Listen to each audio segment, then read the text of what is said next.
Hello everyone, welcome back to law fact. आज की video में हम पढ़ने वाले हैं भारतीय न्याय संहिता 2023 का सेक्शन नंबर 46। ये सेक्शन हमको बताता है कि who qualifies as an abettor.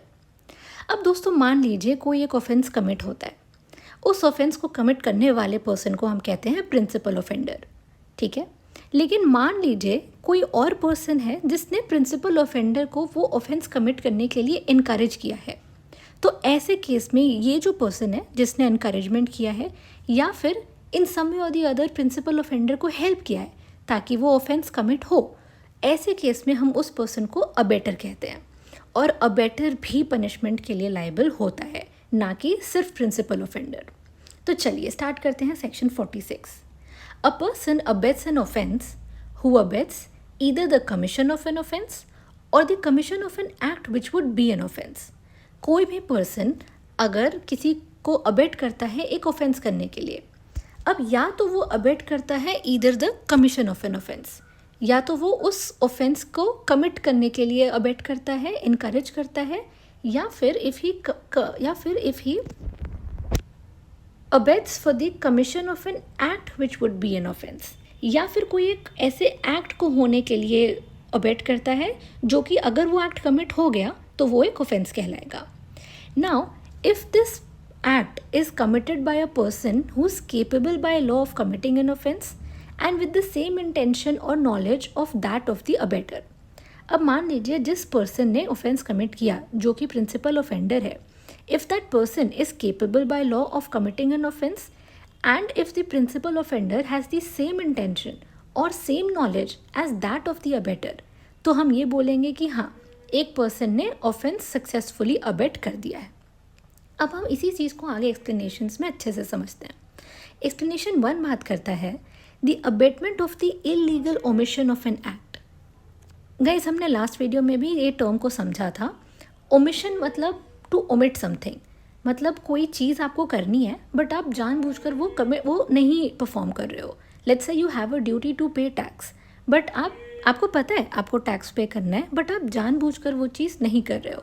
So you are omitting doing that thing, and since it is your legal duty to do that and you are missing out on doing it on purpose, तो उसको हम कहेंगे illegal omission, ठीक है। So the abetment of the illegal omission, अगर कोई person abate करता है, एनकरेज करता है ताकि कोई और पर्सन इलीगली ओमिट कर दे, now that would amount to an offense although the abetter may not himself be bound to do the act। इसको हम एक एग्जाम्पल से समझते हैं। मान लीजिए ए है पर्सन जिसकी ड्यूटी है कि वो जेड को लाइफ सेविंग मेडिसिन दे। वो एक केयर टेकर है और उसको रोज़ जेड को मेडिसिन देनी है ताकि जेड जिंदा रहे। बट अब मिस्टर एस आकर कहते हैं मिस्टर ए को, वो अबेट करते हैं कि भाई सुनो, तुम लीगली ओमिट कर दो वो मेडिसिन देना, ठीक है। अब यहाँ पर ए जेड की एस की बातों में आ जाता है और वो जेड को मेडिसिन नहीं देता है, because of it Z dies. Now here the duty of giving the medicine was that of A who was the caretaker. यहाँ पे ये अबेटर बाउंड नहीं था वो एक्ट परफॉर्म करने को, वो ड्यूटी करने को, लेकिन यहाँ पे ऑल्दो ऑफेंस कमिट हो गया है अबेटमेंट का, ऑल्दो एस की खुद की ड्यूटी नहीं थी, वो ड्यूटी ए की थी एक्ट ड्यूटी परफॉर्म करने की, बट फिर भी यहाँ पे एस लाइबल होगा क्योंकि उसने अबेट किया है ए को ये ऑफेंस कमिट करने के लिए। अब आ जाते हैं एक्सप्लेनेशन 2 पे। To constitute the offence of abetment it is not necessary that the act abetted should be committed or that the effect requisite to constitute the offence should be caused. Okay, अब यहाँ पे मान लीजिए S ने abate किया mister A को, who is the care taker, कि भाई सुन, तू जेड को ये दवाइयाँ मत दे या तू जेड को पॉइजन दे दे, कुछ भी। बेसिकली वो चाहता है कि जेड शुड डाई, ठीक है। अब यहाँ पर ये मैटर नहीं करता है कि ए ने जेड को दवाई दी, पॉइजन दिया, या ए ने लीगली दवाई देना ओमिट कर दिया। यहाँ पर क्या मैटर करता है कि एस ने ए को अबेट किया, ठीक है। It does not matter, it is not necessary that the act abated should be committed or that the effect requisite to constitute the offense should be caused। यहाँ पे ज़रूरी नहीं है जो एक्ट अबेटेड है वो कमिट हो। मान लीजिए एक्ट अबेट ये है कि तुम दवाइयाँ मत दो, तुम उसको इलीगली ओमिट कर दो दवाई देना. नाउ इट डजेंट मैटर कि वो दवाई देता है नहीं देता है, या फिर the effect requisite to constitute the offence should be caused. अब इफेक्ट रिक्विजिट क्या है? That Z should die. Now let's say A ने इलीगली ओमिट कर दिया, उसने दवाई नहीं दी जेड को. अब जेड जिंदा है, मर गया है, या वो रिकवर कर लेता है, that is irrelevant for us. The fact that S has abetted A is enough to constitute an offence of abetment. अब सेम चीज़ को हम इलस्ट्रेशन से थोड़े और अच्छे से समझते हैं. A instigates B to murder C. A instigate करता है बी को, ए बी को भड़काता है कि भाई जाओ तुम जाके सी का मर्डर कर दो. B refuses to do so.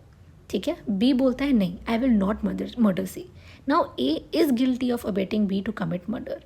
Now here it doesn't matter B commits the murder, B does not commits the murder.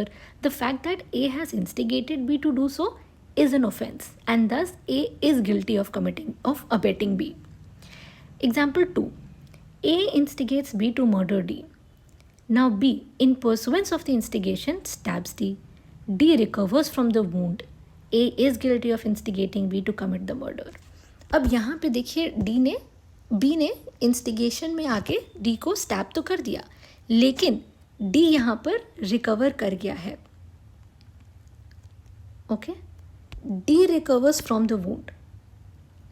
Now it doesn't really matter that D should actually die and then only A will be liable for instigation. No, here the fact that A has made an effort to encourage B, he has made an effort to instigate B is enough to constitute the offence of abetment. अब आते हैं explanation 3 पे. It is not necessary that the person abated should be capable by law of committing an offense. It is not necessary that the person abated should be capable by law of committing an offense. अब जो बंदा abetment करता है उसको हम abettor कहते हैं, और जो पर्सन अबेट हो जाता है मतलब जो भड़कावे में आ गया है उसको हम कहते हैं अबेटेड पर्सन. ठीक है, बट अभी हमने ऊपर पढ़ा था कि the person should be, if the person is capable by law of committing an offence, so ठीक है हम मान लेंगे कि हाँ अबेटमेंट हुआ है.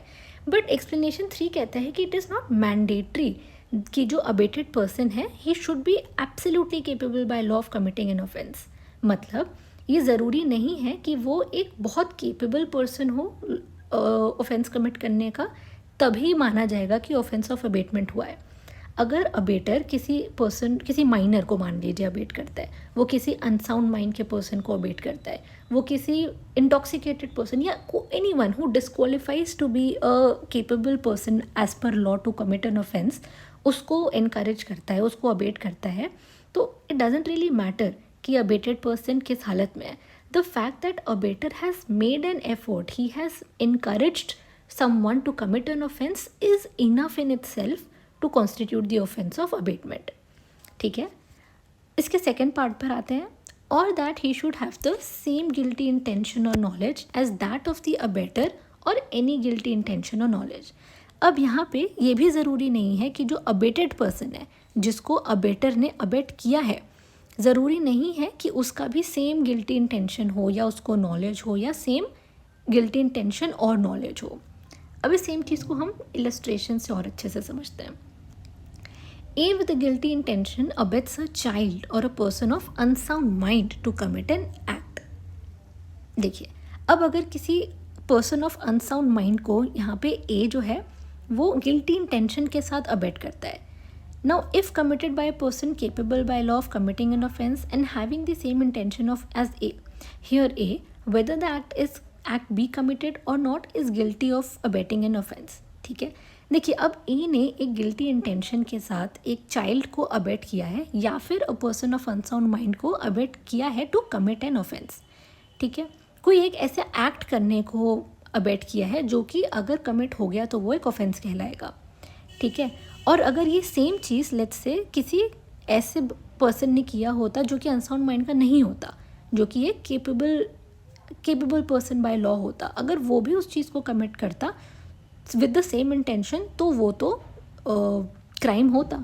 अब यहाँ पे हम सिर्फ ए को इस चीज़ के लिए माफ़ नहीं कर सकते कि चलो इसने तो किसी अनसाउंड माइंड या किसी बच्चे को अबेट किया है, मतलब अगर वो क्राइम कर भी दे तो वो क्राइम थोड़ी कहलाएगा. नहीं, यहाँ पर ए गिल्टी है क्योंकि ए ने इनकरेज किया है with a guilty intention. Illustration B कहता है A with the intention of murdering Z instigates B a child under 7 years of age. ठीक है, ए चाहता है कि भाई जेड का मर्डर हो जाए, उस चक्कर में वो इंस्टिगेट करता है बी को। बी कौन है? B is a child under the 7 years of age. अब जैसे आप सबको पता होगा हमारे लॉ में 7 साल की उम्र के नीचे वाले बच्चों को ये माना जाता है कि they don't have enough wisdom और कॉन्शियंस टू अंडरस्टैंड कि वो कर क्या रहे हैं। तो अगर 7 साल के एज के कम वाला बच्चा कोई क्राइम करता है तो वो क्राइम नहीं माना जाता है। ठीक है, चलिए। A with the intention of murdering Z instigates B a child under 7 years of age to do an act which causes जेड्स डेथ। ए जो है इस बच्चे को कोई ऐसी चीज़ करने को कहता है जो कि जेड की डेथ कर देगा। Now B in consequence of the abatement does the act in the absence of A। अब इस भड़कावे के अंडर आके B वो एक्ट कर देता है, और ये तब करता है जब A प्रेजेंट नहीं है वहाँ पे, वो A की एब्सेंस में करता है, and because of it Z की डेथ हो जाती है। ठीक है, and thereby causes Z's death. Here though B was not capable by law of committing an offence. As per law तो हमें ये पता है भाई कि 7 साल की उम्र के नीचे वाला बच्चे को माफ़ी है, but A is liable to be punished in the same manner as if B had been capable by law of committing an offense। अब यहाँ पे देखिए A की तो गलती है क्योंकि A ने उस बच्चे B को अबेट किया है, उसने इंस्टिगेट किया है B को एक क्राइम करने के लिए, और यहाँ पे A को वही पनिशमेंट मिलेगी जो had it been so B एक माइनर नहीं मेजर होता, तब अगर उसने क्राइम किया होता उसको तब जो पनिशमेंट मिलती वो सेम पनिशमेंट अब A को मिलेगी। Therefore he is subject to the punishment of death। ठीक है, ओके। अब हम आ जाते हैं सी, इलस्ट्रेशन सी पे। A instigates B to set fire to a dwelling house। A जो है वो B को इंस्टिगेट करता है कि यार B तू जा और एक ड्वेलिंग हाउस में आग लगा दे। ड्वेलिंग हाउस क्या होता है? ऐसा घर जहाँ पे लोग रह रहे हैं। B in consequence of his unsoundness of mind। B क्या है? बी एक पर्सन है जो अनसाउंड माइंड का है। He is incapable of knowing the nature of the act. उसको नहीं पता वो क्या कर रहा है, वो क्या सही कर रहा है, गलत कर रहा है, और that he is doing what is wrong और कॉन्ट्ररी टू लॉ। उसको ये भी नहीं पता कि वो जो कर रहा है वो गलत है, सही है, या लॉ के कॉन्ट्ररी है। In the instigation of A, he sets fire to the house in consequence of A's instigation। Now B has committed no offense। अब यहाँ पे B ने कोई गलती नहीं की है, लेकिन A is guilty of abetting the offense of setting fire to a dwelling house and is liable to the punishment provided for that offense। अब यहाँ पे A तो गिल्टी माना जाएगा कि भाई उसने आग लगवाई है, और वो लाइबल भी होगा पनिशमेंट के लिए। अब आ जाते हैं हम D पे। A intending to cause a theft to be committed instigates B to take property belonging to Z out of Z's possession। अब A जो है वो चाहता है कि चोरी हो जाए, तो वो B को भड़काता है कि यार Z की जो प्रॉपर्टी है वो Z की पोजेशन से निकलवानी है।